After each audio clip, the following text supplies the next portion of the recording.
In today's episode or in today's video, I want us to talk about what have happened today in court, where we saw the state, Advocate Baloyi and the judge and the court itself, and the entire people in the court, especially the defense, Baloyi and the judge. They were the accused as well, because they are the most important people. They were talking about the fact that it is prejudicial to the people, the accused, if the legal aid does not come on board in terms of, and also the person that was testifying, which is Mangena, if it's not clear whether or not, right, Mangena will be cross-examined, right?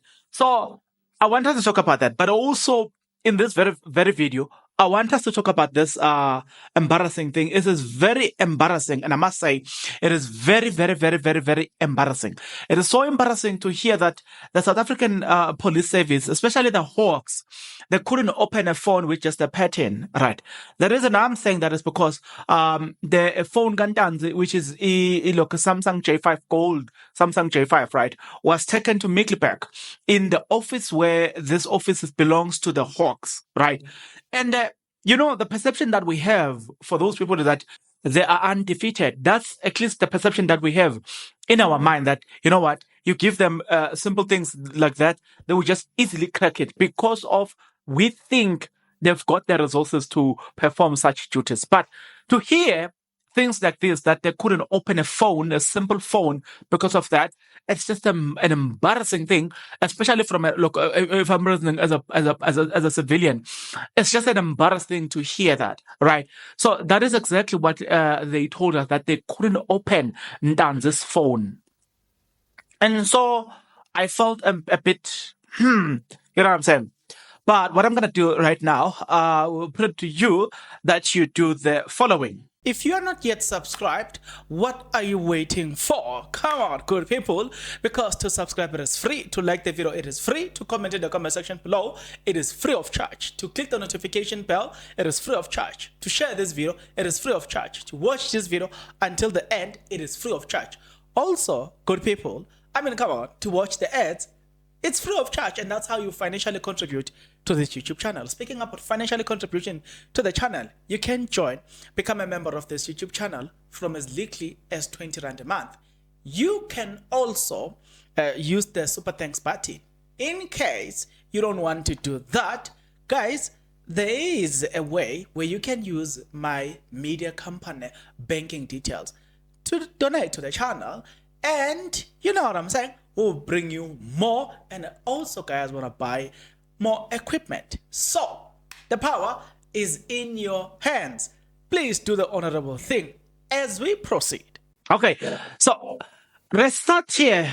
Advocate George Baloyi has been asked to read a section relating to the delay in proceeding and the consequences of such a delay. This is after the head of the legal aid did not come to court as per the request of the judge. Right.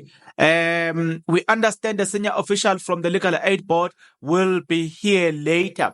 The state will then called a new expert.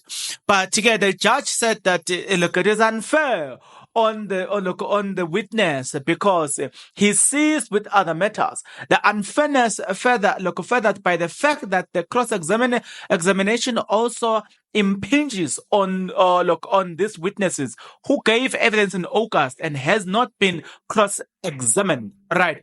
The judge is arguing this thing to say, listen, it's unfair. Very, very, very, very unfair.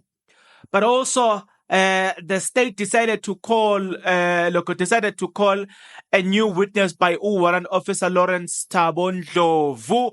Thabo Ndlovu is from the Hawks, right?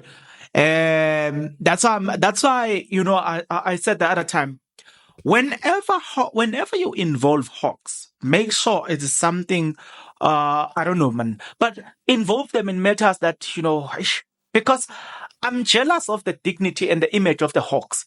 This is a department that we just want to hear that they've got a clean record and they've got a high conviction rate, right? You know what I'm saying? But you know what? State Advocate Baloyi Then also Ndlovu was asking Ndlovu about an affidavit, which is on the 20th of October 2021, right?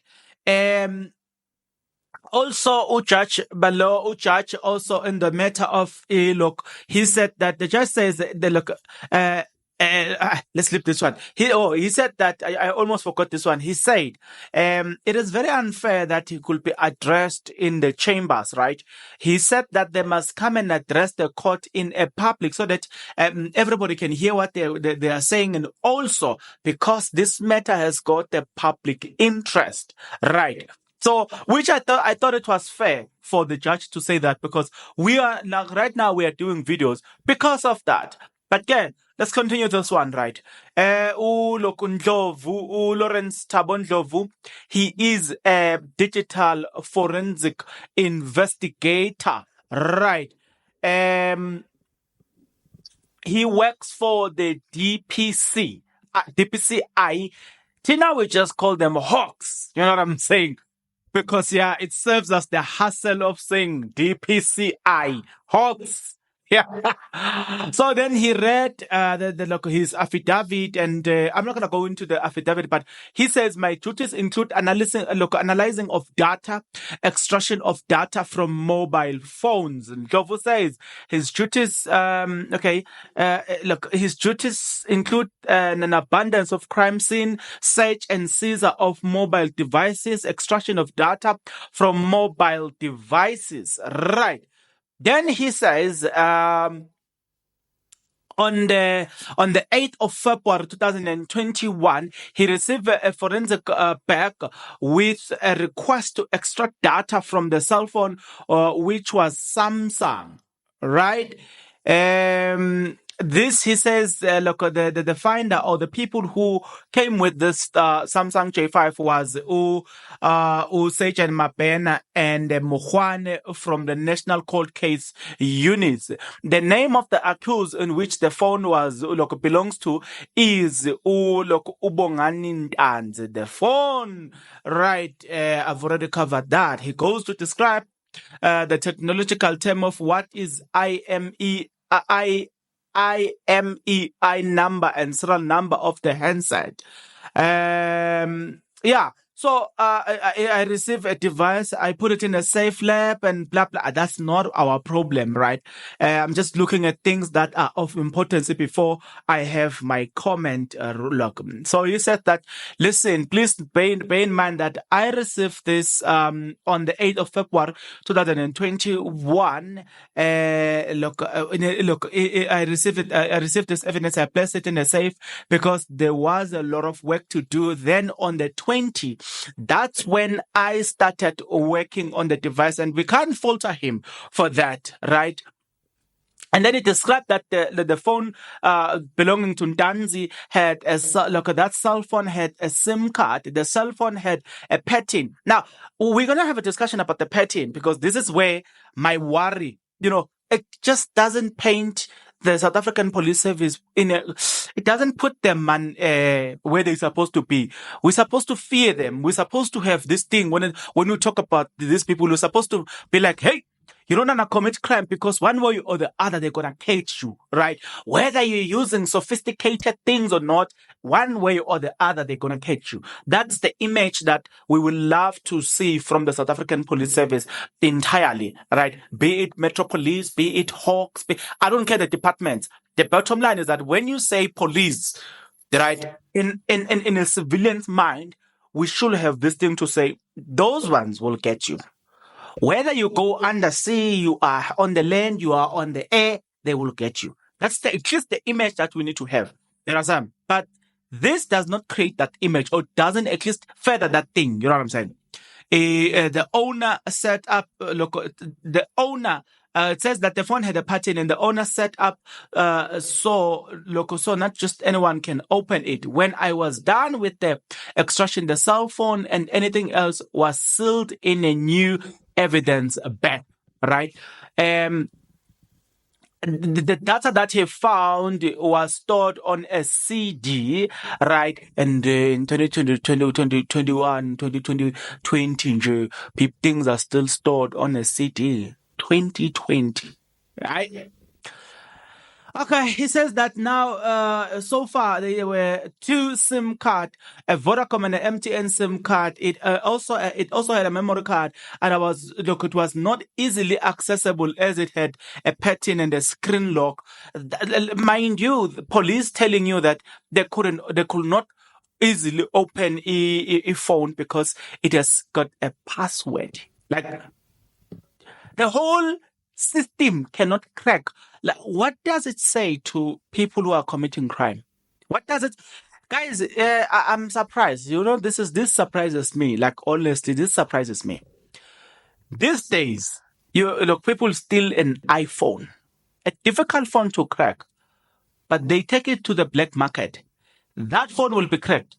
You see, the other phones, they are not even a big deal. Anybody can crack that phone.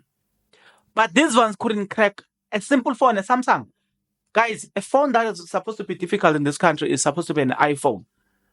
But, dear God, let me leave it like that. Was it collected? This is the question that was asked by Baloyi. He says, no, on the 5th of September 2023, it was collected by Sage and Mohwane. Right. Ndlovu says they analyzed and returned the cell back. So everything that was there, it was then kept on a phone. So obviously it was collected by the state. Okay, so Advocate Baloyi. So then that's the long and short of the information that we were given by this man, Ndlovu. Tulane Mgomezulu, accused number 1, says, no, I've got a question. Atene, look, Ramsipile then started asking question. Right. Ramsipile says, you receive this evidence on the 18th of April. Did Mohane give it a brief background of the case? In other words, did he explain where this thing is coming from? This man says no, he did not explain that. Right. In other words, he did not explain whether this case is the case of Senzomiwa, the one that is trending or not. He was just given a back to say, please work on this, and that's it. Okay, we said, no, it's fine. We're going to take that. Ramsipile, you said you couldn't obstruct the phone due to the pattern on the phone. Ndlovu says yes. And that's my problem, again, to say, like I said, the image of this institution. I always tell you guys that we can criticize police, right? But I'm not a person that is going to come here and say you must kill police, you must beat police. No, I don't subscribe to that. I always tell you guys, once the police wear a uniform, don't touch that person. Because at that time, he is a property of the state. And when you beat a police, you are no longer beating the police, the person you are fighting with. You are now against the actual state. So you don't touch a police, right? But where I have to criticize police, I'm definitely going to criticize police, right? But here, I may not criticize necessarily the individuals like Ndlovu, right? I'm not against Ndlovu. I'm just against the system. But the people that are supposed to be maintaining this system, it is the government. Money gets chowed. Money that is supposed to go into advancing this system. I don't believe that the police should be struggling to crack a phone with a pattern because there is money that gets chowed. This money is supposed to go into buying systems or developing systems that will crack anything in this country, right? I don't expect that they will say this is too complicated for us. Then if it's too complicated for South African Police Service, then who are we supposed to ask help from? Right? This is the institution that is supposed to be given all the necessary resources. So these politicians who choose money and never advance the systems that are supposed to be in place in the South African Police Service, yeah. Okay. Hi, Ramsipile. He asked some of those questions. The extraction of the cell phone, what tool did you use? And then it says the XRY, which I don't think it is very much important for us to know. In fact, those were some of the questions that were asked, but there was nothing much that I think you and I today you could look you and I today we should be fixated upon, except that I needed to give you the background about behind everything that have just happened here in court today, right? And after giving you the background, the thing that I wanted you to note is the fact that it's a shame to hear that an entire South African police service, people who are supposed to, you know what I'm saying? People who are supposed to know everything, people that are supposed to be given the resources, the politicians chow the money, and these people do not have the necessary equipment that they're supposed to be having. And that is a shame. You know what I'm saying? It's not something that is supposed to be happening. They should be ashamed, because things like that, these criminals are learning from this to say, oh, this one, they can be beaten easily like that. You know what I'm saying? So you are encouraging these criminals to continuously, you know what I'm saying, rob people, because the South African police service is not going to be there to protect them. Why? Because they don't have the necessary tools to fight the crime. And I'm with the police here. They will complain and say, "Bongs, you don't want that. We don't have the cars." You know what I'm saying? Things like that. People chow the money, and these people do not have the car. All right. Politicians, stop chowing money. Let the money goes into advancing this institution. I am not expecting this institution to fail because there's no resources.